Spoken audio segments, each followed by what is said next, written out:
బ్రతికి నన్నాళ్ళు నీ భజన తప్పనుగాని మరణ కాలమునందు మరతునేమో. ఆ వేళ యమదూతలాగ్రహంబున వచ్చి ప్రాణముల్ పెకలించి పట్టునప్పుడు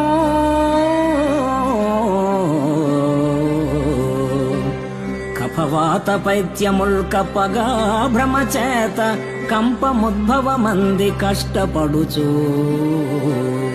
నా జిహ్వతో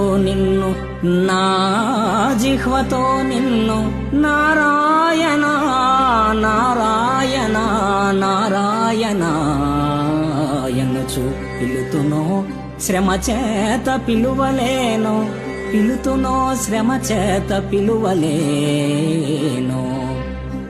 నాటికిప్పుడే చేతు నామ భజన తలచెదను చేరి వినవయ్య దయను జూపి